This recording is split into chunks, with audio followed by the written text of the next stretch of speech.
Welcome to the Week 13 early game halftime with Harmon show. I'm Matt Harmon. You can follow me on Twitter at @MattHarmon_BYB for great tweets. I mean, the best tweets. Many people say the best tweets. But we're here to talk about the early game action here in Week 13. And look, it's been rough so far. It's been a rough situation for a lot of teams. The Browns are taking it in the teeth right now down there in Houston. The Panthers are really struggling in Tampa Bay. They're down 17-7 right now. And we're going to jump into that game right away because the big news of this game, well, we've got Christian McCaffrey playing really well, 18 points as you can see right now. We have some bad news on the Panthers side of the ball. It's just Greg Olsen is once again down with a foot injury. Look, this pains me to say as a Panthers supporter, but I think this might be the end of Greg Olsen. Look, this foot injury has been a problem dating back to 2017. He's once again out with it today. They carted him off. You know, he came back really early to try to make a playoff push with this team with this foot injury earlier in 2018, and we knew that him coming back was a big-time risk, and it sure enough has been. We're seeing him now leave this game. The Panthers might lose their fourth game in a row. A real bad situation right now with Greg Olsen. We might not see him in the NFL again this year, and maybe never again, period. The Panthers have dropped 3 straight coming into this week. They might lose this game in Tampa Bay. The Bucs are up, as I said, 17-7 right now. The Panthers are driving, so maybe they get a score here by the time we're done talking in the next 15 minutes. But what's interesting with the Panthers right now, they've really fallen apart on defense. We know that. It's one of the big reasons that there's a lot of frustration in Carolina. Adam Humphries and Chris Godwin have scored touchdowns for the Bucs.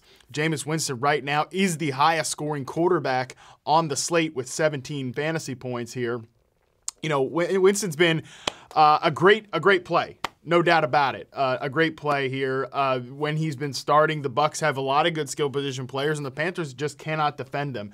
We'll double back to the Panthers later to talk some of the internal chaos that's going on there with rumors that David Tepper might be looking to make sweeping changes in the organization. Again, we will jump back to that, but want to look at some of your guys' comments from the chat right now, and we've got a lot.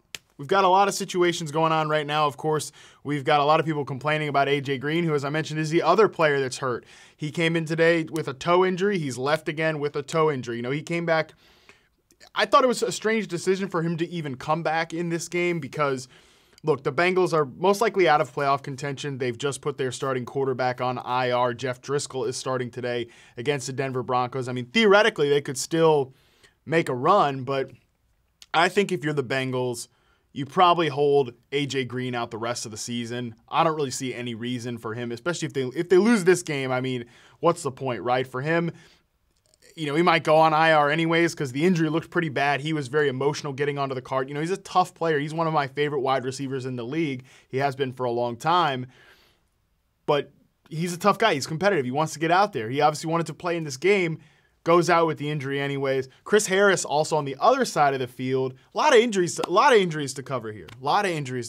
I mean, Chris Harris, one of the best cornerbacks in the NFL for the Denver Broncos, he leaves the game with a potential broken leg. So we see this sometimes with football, man. The late run here, we see a lot of injuries. The hits have piled up on these guys. It's tough, and I feel for a lot of them, but we're going to jump right now into some of your questions. I agree. Time to cut A.J. Green. I think we will not see him the rest of the way. It's pretty rough. James Steele from Facebook says, this week sucks all around unless you have Christian McCaffrey. Need Cohen to score, but they're handing off to a defensive lineman. Yeah, the Bears right now, I mean, it's crazy. First, they throw a touchdown to Adam Shaheen, the number 2 tight end there. He's a pretty talented second-year player, but obviously he's behind Trey Burton on the depth chart. You know, the Bears have Taylor Gabriel. You know, they have Allen Robinson. They have Tariq Cohen. They have Anthony Miller. They have Jordan Howard. They have Trey Burton. They have all these skill position players that we'd love to score a touchdown.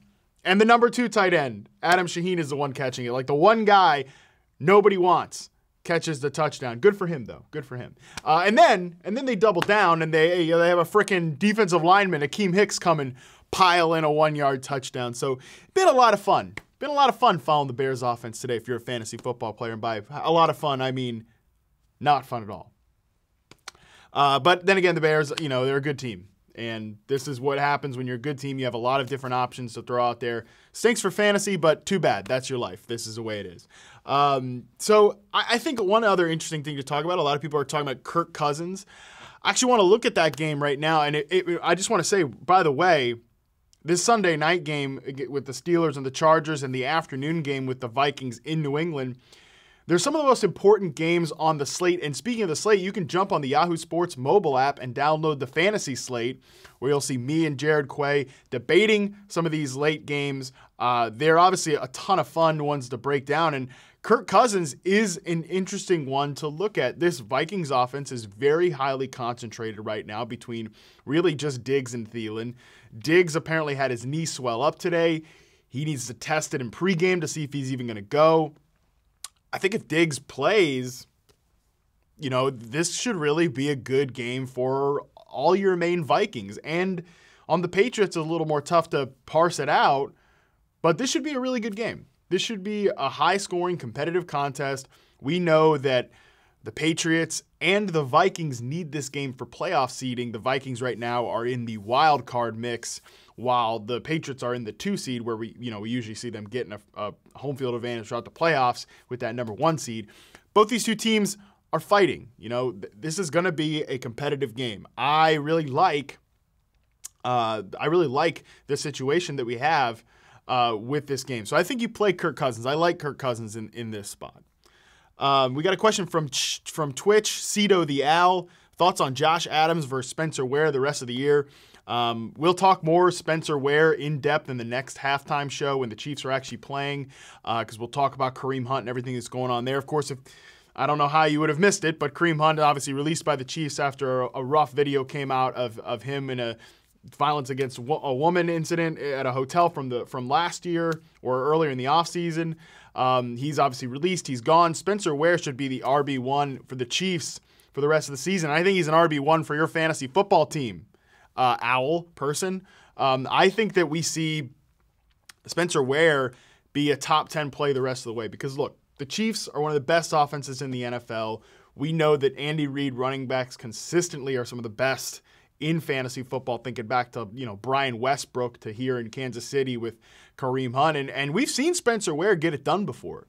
Ware was not a big-time prospect coming into the NFL, but he's a proven NFL commodity. I know we haven't seen him really start here and there since Kareem Hunt came on, and he obviously had a knee injury. But remember, Spencer Ware was like a mid-round fantasy pick coming into 2017 before Kareem Hunt broke out and Spencer Ware was injured in the preseason. Think back to 2016 when he was like a late season hero.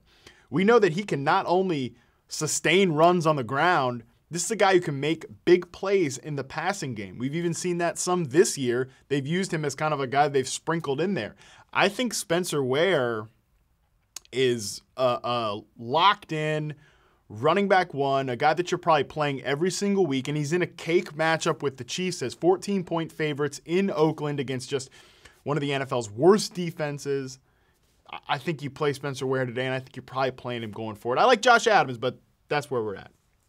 That's where we're at. Justin, someone from Facebook or Twitter wants to know about DL Witten, wants to know about Justin Jackson or Chris Conley. Look, I think Justin Jackson is somebody that you are that you're holding onto your roster, but you're probably not playing yet. The smart money is that Austin Eckler handles 65 to 70% of the backfield work with Melvin Gordon out of the picture. We know he's an asset in the pass game. I think that Pittsburgh's going to control this game at home. I think it will be a high-scoring shootout, so Eckler is in good position there. I think Chris Conley is somebody that we know there's no floor there. Even when it was Sammy Watkins holding down this role, of course, Watkins will not play with a foot injury in Oakland. We know it's a thin role. There's no floor. You can't really pencil him in for 6 to 8 targets a week. There are some weeks that number 2 receiver role gets that, but it's not going to happen every single week.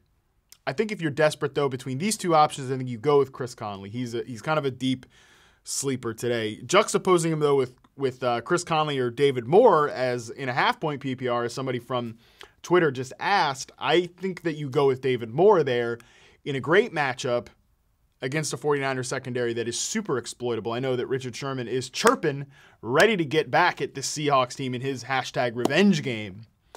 But the rest of the secondary is pretty weak.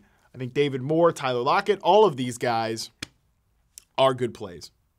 Who is the better quarterback? Adrian Charlie wants to know. Eli Manning or Odell Beckham? I mean, pretty much everybody's better than Eli Manning. I don't know what the hell the Giants are thinking, trotting him out there this year. I don't know what the hell they're thinking, putting rumors out there that he's going to be back in 2019. I mean, get out of here. Get out of here with that. We also have some questions about Eric Ebron and the Colts offense. Colts are, they're not going to be just crushing the Jags here. The Jags actually have 15 fantasy points, trending only behind the Houston Texans, who we're going to touch on that game with the Browns in a second. But yeah, I mean, look, Eric Ebron, he makes no sense. This year he's not made much sense. When he's out there running routes, getting targets, he's not doing anything right now. But in a week where Jack Doyle's out there and Eric Ebron's like fourth among the pecking order in tight ends, he's scoring 3 touchdowns. This is the tight end position in the NFL these days. It's thin.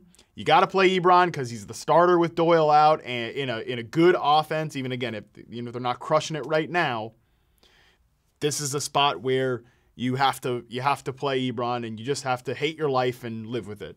That's the take. That's all you can do. I think one interesting thing to talk about. Two, with this, I mentioned the Texans right now, 22 fantasy points. They're the top defense right now in Week 13. It's crazy to say this, but I mean they're really crushing. They're really crushing the Browns offense. Look, the Browns coming into today, they crushed the Bengals. They had 2 victories in a row. Baker Mayfield was red hot. He had a over triple-digit passer rating in 2 straight games. He hadn't thrown an interception in a while. He's thrown a lot of touchdown passes. That has all fallen apart today. He looks like a rookie. It's going to happen. I wrote about it in my Week 13 preview column that this was a big test for them.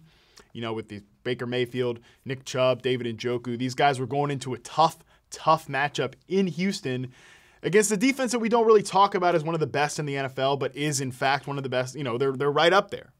They're right up there in terms of effectiveness. I think that we really have seen the other side of a rookie season for Baker Mayfield that has been overall positive. I think if you're a Browns fan, you're loving Baker, you're excited for the future. You're not hearing as much about, oh man, they passed up on Carson Wentz. Sashi Brown didn't take Deshaun Watson. These disingenuous criticisms. You're not hearing that much anymore because Baker Mayfield, by and large, has shown more positive than bad. So I think that's one just to monitor. This is a big test, and we obviously are not seeing. The kitchen is closed. Freddie Kitchens, offensive coordinator. That's the joke. If you guys have more questions, you can, of course, tweet me at @Harmon_BYB or at Yahoo Fantasy. We can talk more. Use the hashtag #HalftimeWithHarmon. A lot of more interesting things to watch in Week 13. And I'll just touch on 2 before we jump out of here. Obviously, the Panthers I'm watching, because you guys know I morbidly follow the team.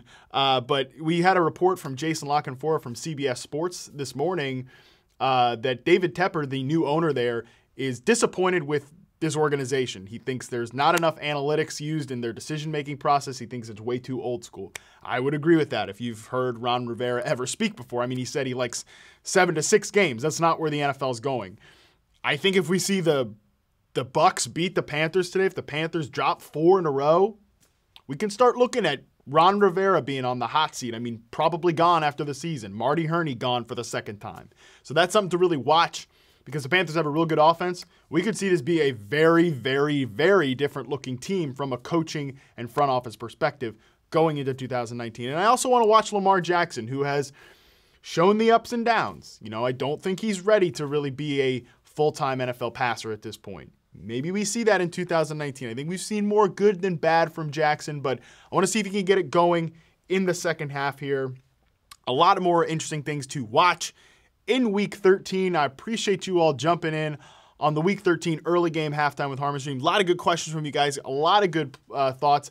I know we didn't get to them all in the chat, but if you want to talk more, remember you can just tweet at me at @MattHarmon_BYB. Use the hashtag halftime with Harmon, and we will be back here at 6 p.m. Eastern time to talk about the late games. We'll talk all things Chiefs. Hopefully we'll have Liz Lozo with us if she decides to grace us with her presence. But for now, that is it. Make sure you follow the show on Twitch, Facebook, YouTube, all the social media platforms, and we'll see you again at 6 p.m. Eastern.